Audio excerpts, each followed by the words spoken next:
All right, a quick update before we begin. The entire team is at BlizzCon, so I'm pretty much on my own for about a week or so. And to make matters even worse on top of that, ZP, one of our primary heroes of the Storm streamers, has transitioned onto Overwatch. So I'm literally on my own for about a week or so because the pro players can't stream and they can't produce content as of right now. I did ask Zoya to try and get some vlog footage so you guys can see what the pro players are up to in BlizzCon during the time that they're like taking a break from practicing. I'm not too sure if you'll be able to actually get a chance to do that though. So if it's not for that, then I'm here on my own, struggling through this week trying to get some stuff up on this channel for you guys once a day. So to continue on for today, I decided to do the article series again. The next article that I'm going to go over that I didn't mention last time was the top 10 heroes that you should get first for Hero League if you're going to take it seriously and you want to hop in right away at level 30. So this is another article by Corey Tincher. He writes some pretty good articles, and this is also a question that I see asked a lot, quite a bit. So this is one that I wanted to go over because I think the demand for this information is pretty high. So usually when people buy heroes, they either go for like the heroes that they recognize, the characters that they recognize from past games. Like if you played World of Warcraft, you see a Warcraft character, you're like, yes, I'm gonna get that character. Or they just like pick out random ones that they play at the beginning of their Heroes of the Storm career and they like them, so they just buy it. So the tricky thing here is that the minimum requirement for Hero League is owning 10 heroes, and if you don't have it, you won't be let into Hero League. If you spend 40,000 gold on 4 heroes that are 10,000 gold each, you're not going to be able to get into Hero League as quickly as you might have wanted to. But if you follow this guideline written out by Corey Tincher, he picks out 10 heroes who are, as a whole, are well-rounded in the Hero League meta. So you only need to spend like 37,000 gold, I think. So for the price, less than the price of 4 10k gold heroes, you can get a full set that'll get you ready to fill any role in Hero League. So let's switch on over to the green screen. Let's get started. If you're watching this live and you didn't see this from last time, you're literally just going to see a green screen. The entire thing is going to be green. But check out the post-produced video on YouTube to see what I did with that green screen. All right, let's switch over and let's get started. Alright, so these are going to be numbered off, but they're not going to be in order of like the best heroes. They're actually going to be ordered by class. So we're going to start off with assassins, move on to warriors, then do supports, and then finish off with our specialists. So number 1 is going to be Raynor. Raynor is 2,000 gold, and being the first hero that people encounter in the tutorial, he has a falsely poor reputation as being a bad hero. That is absolutely not the case. Little flavor thing that Corey gave me here is that selecting Raynor is a no-brainer. 6.5 out of 10. So Raynor has a pretty strong auto attack build that cuts through warriors that are becoming prevalent in the current shifting meta. You're going to be seeing multiple warrior compositions more often, probably seeing as they're being played a lot more at BlizzCon right now, and Raynor does extraordinarily well against those team compositions.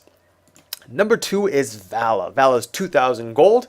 Valla is extremely flexible, and she has 3 viable talent builds, and that's what makes her strong, because she can adapt mid-game to the situation. Her first one is a basic attack build, and it's similar to Raynor's build. It cuts through multiple warrior compositions. Second build is the Hungering Arrow. That's her Q ability, and that provides a lot of single target burst damage. And her third build is the multi-shot build, which provides area effect, damage, and utility. Number 3 is Falstad. Falstad is 7,000 gold, and he's the only assassin as of right now to have global pressure and global presence. Instead of having a normal mount, he has flight, and flight can be used to soak lanes until the last possible moment and then fly on over to an objective to fight. And flight also has other utility. For example, it can take you back to the battlefield if you're at spawn altar, like for example if you died, which I know all of you are too good to die in Hero League, so I know that you guys don't die. But for the other people, if you die in Hero League, or if you hearth back to base, you can fly out to the battlefield pretty much immediately. Or if you're wildly out of position, it might be able to get you out of trouble, and you can fly back to safety.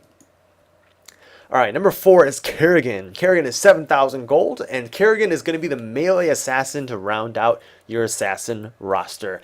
So Kerrigan has really good lockdown with the Impaling Blades and Primal Grasp combo. Impaling Blades sets up a stun location on the ground, and Primal Grasp pulls them in and smacks them on top of the circle. So Kerrigan works extremely well in stun compositions. If you chain your crowd control perfectly, someone's going to get locked up for a really long time. For example, like if you have an Uther in Tyrande, the person who's stunned is probably dead if you have enough burst damage. Alright, so for our warriors, number 5 is Muradin. Muradin is 2,000 gold. Muradin is played actually in 40% of all Hero League games, and he's pretty popular in competitive tournaments. So that does say something about how well he does. Muradin is primarily a meat shield, and he works great in stun composition. Similar to Kerrigan, he has a skill shot stun with his, I think it's called like something hammer. I actually personally don't play warrior, so I'm not quite sure about that. But he does have crowd control to contribute to that chain to lock somebody down for a long period of time. Number 6 is Tyrael. Tyrael is 4,000 gold. Tyrael is strongest when played as an off-tank with an emphasis on damage. But Tyrael is sort of like the Valla of tanks, of warriors rather, because he has really flexible talent builds that can make him a damage dealer. He can be a support with shields and the invulnerability heroic. He can be a tank with crowd control, and he can be a ganker with his judgment heroic. And third for our warrior list is ETC at 2,000 gold. ETC isn't really that popular right now, but he is sort of gaining momentum after the recent buffs in a recent patch. ETC works best in area of effect team compositions that rely on the Wombo combo, where he sets them up, they dance for 4 seconds, and then they die. And ETC also performs best in organized groups when they know that he's going to go in for that mosh pit so that your team knows when to follow up. Number 8 is Lily. Lily is 2,000 gold.